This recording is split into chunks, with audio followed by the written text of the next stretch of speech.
بسم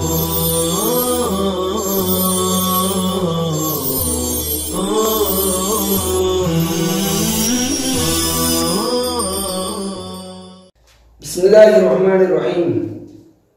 در صفت قناعت، قناعت کی تعریف کے بیان میں دلاگر قناعت بدستاوری در اقلیم راحت کنی سروری، اگر تنگ دستی ز سختی منال کے پیش خرد مند ہے چست مال، ندارد خرد مند از فقر عار کے باشد نبی راز فقر افتخار، غنی راز روسیم آرائش است ولیکن فقیر اندر آسائش است۔ قناعت کس کو کہتے ہیں؟ قناعت کہتے ہیں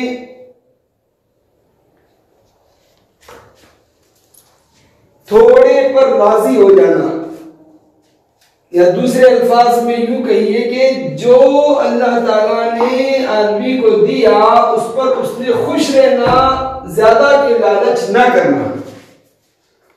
قناعت کی ضد ہوتی ہے حرص، لالچ۔ حرص کس کو کہتے ہیں؟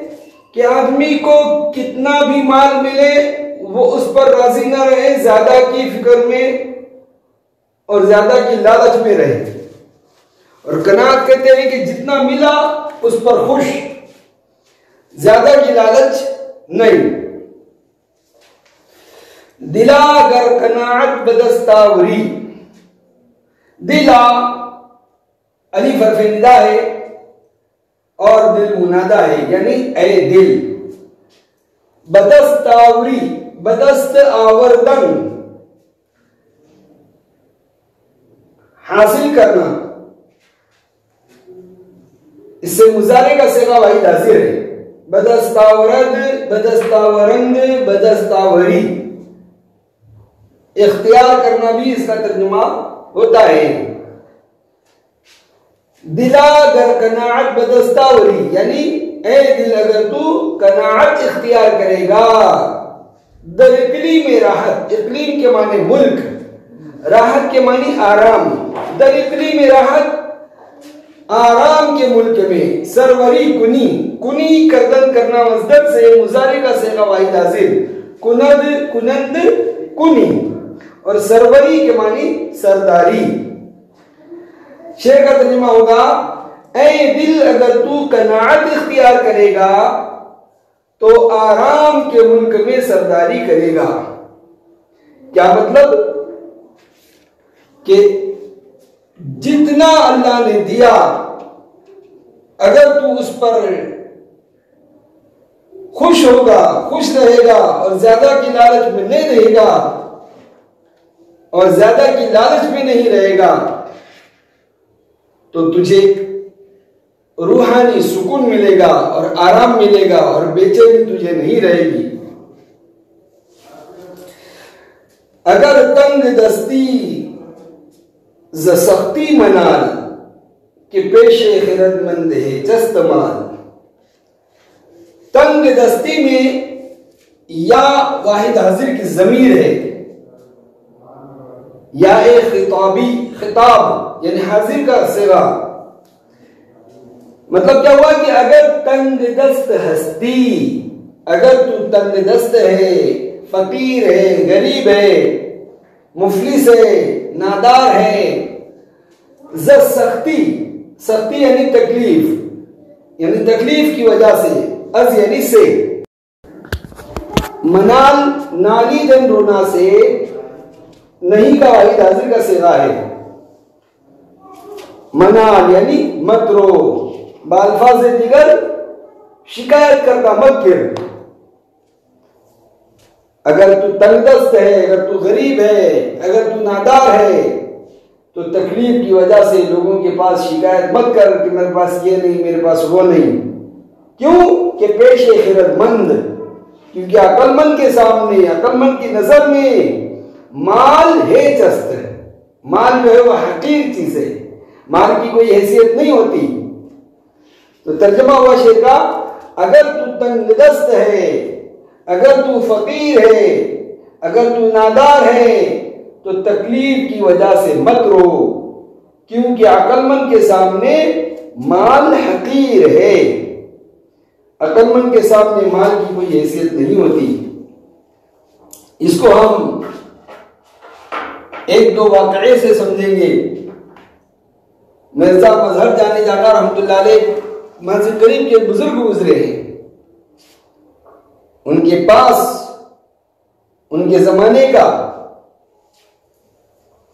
حکمران جو تھا اس نے کہا کہ میں آپ کو کچھ دینا چاہتا ہوں، یعنی آپ کو کچھ مال دینا چاہتا ہوں، کچھ ہدیہ دینا چاہتا ہوں۔ انہوں نے کہا کہ اللہ تعالیٰ فرماتے ہیں قل متاع الدنیا قلیل،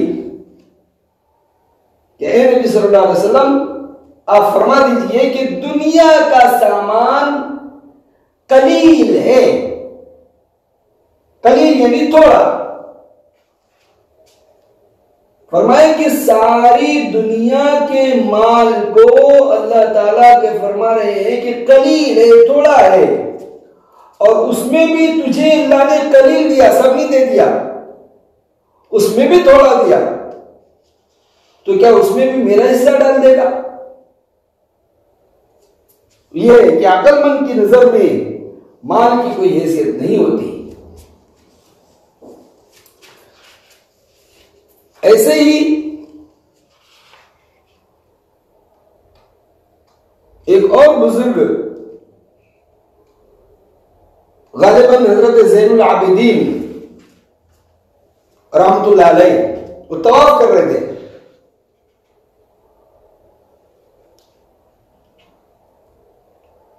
تو ان کے زمانے کے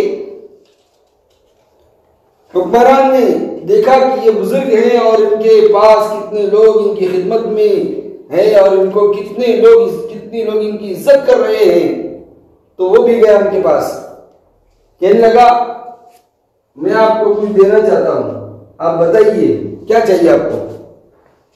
اور وہ طواف کر رہے تھے، کہنے لگے ارے اللہ تعالیٰ کے گھر میں کھڑا ہوں میں کہاں کھڑا ہوں یہ تو دیکھو، یہاں رہ کر میں تجھ سے مانگوں، کتنی شرم کی بات ہے۔ وہ کھسک گیا، ہٹ گیا وہاں سے، طواف کے بعد پھر آیا، جب حرم میں سے نکل گئے تب کہا حضرت اب تو حرم میں سے نکل گئے، آپ بتائیے اپنی ضرورت۔ فرمایا دنیا کی ضرورت بتاؤں یا آخرت کی؟ اس نے کہا بھلا آخرت کی ضرورت میں کیا پوری کر سکتا ہوں، دنیا کی ضرورت بتائیے۔ انہوں نے ایک عجیب جواب دیا، اللہ اکبر، فرمایا میں نے جس نے دنیا بنائی میں نے اس سے دنیا نہیں مانگی، تجھ سے کیوں مانگوں؟ تو یہی شیخ سعدی کہہ رہے ہیں کہ عقل مند کی نظر میں مال حقیر ہے، اس لیے اگر تیرے پاس مال نہیں ہے زیادہ تو لوگوں کو شکایت کرتا مت پھر کہ میرے پاس یہ نہیں اور وہ نہیں ہے، بلکہ جتنا اللہ نے دیا اس پر خوش رہے اور راضی رہے۔ ندارت خرد مند از فقر عام، خرد مند یعنی عقل مند، از فقر فقیری سے، غریبی سے، مفلسی سے، عار کے معنی شرم، ندارت داشتن رکھنا مصدر سے، ندارت داشتن رکھنا مصدر سے، ندارت مضارع منفی کا صیغہ غائب ہے کہ باشد یہ بودن مصدر کا مضارع کا صیغہ ہے، لیکن یہاں بود کے معنی میں ہے، ماضی کے معنی میں۔ نبی یعنی نبی صلی اللہ علیہ وسلم کو زفقر از فقر غریبی سے، افتخار کے معنی فخر، ناز، شیر کا ترجمہ ہوا عقل مند فقیری سے شرم نہیں رکھتا. کیوں کہ نبی صلی اللہ علیہ وسلم کو غریبی پر فخر تھا. کہتے ہیں جو آدمی عقل مند ہوتا ہے اگر اس کے پاس مال کی کمی ہوتی ہے تو بھی وہ اس سے شرم نہیں کرتا, اس کو اس سے کوئی عار نہیں محسوس ہوتی, کیونکہ نبی کریم صلی اللہ علیہ وسلم کی زندگی ہمارے سامنے نمونہ ہے کہ حضرت نبی کریم صلی اللہ علیہ وسلم کے پاس جو کچھ بھی آتا تھا آپ تقسیم فرما دیتے تھے اور اپنے پاس نہیں رکھتے تھے, بلکہ حضرت نبی کریم صلی اللہ علیہ وسلم نے یہ دعا فرمائی اللہم احیینی مسکینا وامیتنی مسکینا واحشرنی فی زمرۃ المساکین. اے اللہ مجھے مسکینی کی زندگی دے, غریبی کی زندگی دے, اور موت بھی دے تو مفلسی کی حالت میں دے, اور میں قبر سے اٹھوں تو مفلسوں کے ساتھ اور ناداروں کے ساتھ اٹھوں. تو نبی کریم صلی اللہ علیہ وسلم کو غریبی پر فخر تھا, بلکہ آپ کی مفلسی اختیاری تھی. اللہ تعالیٰ نے آپ کو اختیار دیا کہ آپ فرمائیں تو مکہ کے پہاڑوں کو ہم سونے کا بنا دیں آپ کے لیے. حضور نے فرمایا نہیں, اے اللہ ایک وقت کھاؤں آپ کا شکر ادا کروں اور ایک وقت نہ کھاؤں تو صبر کروں, لیکن مجھے مال نہیں چاہیے. غنی را زرو سیم آرائش است ولیکن فقیر اندر آسائش است.